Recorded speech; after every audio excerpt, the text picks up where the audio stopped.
Hey, what's up? I'm Guy. I'm John. It's our YouTube channel. We're glad you're here. Subscribe to it. Give this video a like. Check out the podcast below and other content on the page. All right, John, we have a date. February 22nd. Brock Purdy is going to have elbow surgery. And they feel like it's going to be good. As expected, you're doing John's counting, not 1, not 2, not 3. Expected recovery time is 6 months. So as everyone had kind of hoped, once we knew this is probably where it was heading, this sounded like the best case scenario.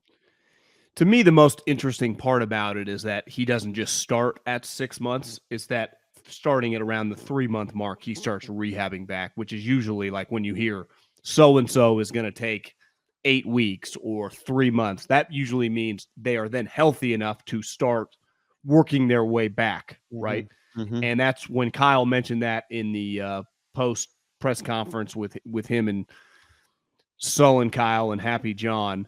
That is typically, I guess, the roles they play. It was much more comforting, I would say, than here. Like, he's not going to be able to do anything for 6 months, because then you would say, like, well, Trey Lance is going to be the starter come week 1. But that is,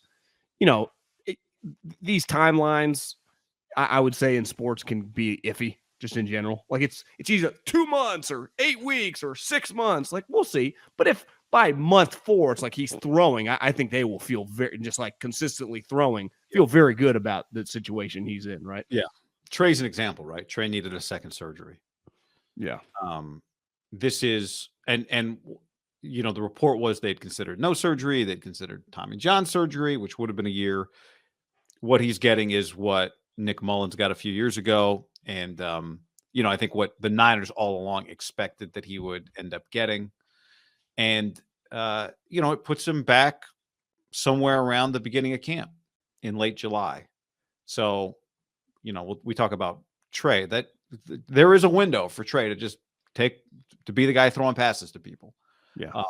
But this gives Brock plenty of time to get back. And, the Niners should know well before the season whether or not Brock Purdy is healthy enough to play. Well, but one interesting little sidebar I was thinking about yesterday. What are they going to do in the preseason? Like, you really don't want either one of these guys really to play, right? Like, it's going to be kind of interesting. Play Josh Johnson, Josh Rosen, and whoever else random out there. Yeah, I mean, I guess Sudfeld's not coming back. I would imagine Trey would get a couple reps here. Trey, Trey will need some game speed, and who knows, maybe Brock will too. But they've played a combined, the two of them. What, 12 starts?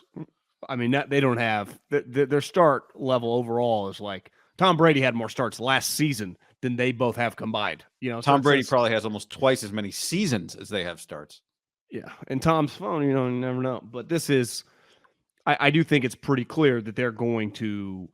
I mean, one story over the next month that they will be sniffing around on low-priced veterans, right? The Andy Dalton world, like that level of guy in his 30s who's been around the block, a Colt McCoy, who's now battled injuries a couple years. But I think I'll be stunned if when OTAs, a guy like that isn't with these two. Not that, both of them are mature players, and obviously if Brock's healthy, he would be the starter over any of the names that we can list of the 33 to 36-year-old veteran quarterbacks. But it does. If Colt McCoy could be, they would love to get a guy for $1.5 to $2 million. Hell, they just did it last year, right? With Sudfeld, who I get Kyle really likes him, but I would like a guy with a little more mobility. Yeah. The challenge, we can talk more about it, but the challenge is that if you're Colt McCoy, whoever, are you signing up to be the third quarterback on the team? And if the answer is no, you're signing up to be the second quarterback. Does that mean Trey Lance is the third quarterback? No, I just think when you sign for under, I would say, $3 million. Can you really complain about whether you're 2 or 3? That's kind of. No. Flacco's a good example. He kind of rotates. Yeah, but the problem is, like, Colt McCoy might be good enough to beat one of those guys out in practice. He might be just in practice. Like, you might roll up, and Kyle's just more comfortable with him being a backup quarterback on a game. But that's why I think he's going to bring. I think the number one thing we're going to hear. Even when Brock comes back off this injury, and we did not hear this last year at all. It was complete. Honestly, we haven't heard it for 2 years, right? It was Jimmy Garoppolo's job. Trey Lance can't start. Yeah. Everyone pushed for it. He refused. Last year, Trey Lance's job, no one can take it. And it was right. They were rigged. right? Well, last year was rigged. Jimmy just couldn't lose the job 2 years ago. I think competition, which isn't like the 49ers for the most part, like their starters are just their starters. Like they signed Ward, starter at corner, Bosa, like all these guys, Trent Williams. I think that the word competition with the quarterback position is going to be at just nauseum.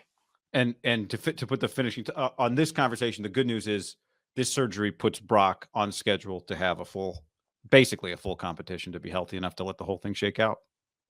Yeah, I still believe though that like while he might get back to the rotation of being the number one guy if he's fully healthy, August 1st, they will hammer home that word even with him, and he'll embrace it. Like Right. They should, yeah.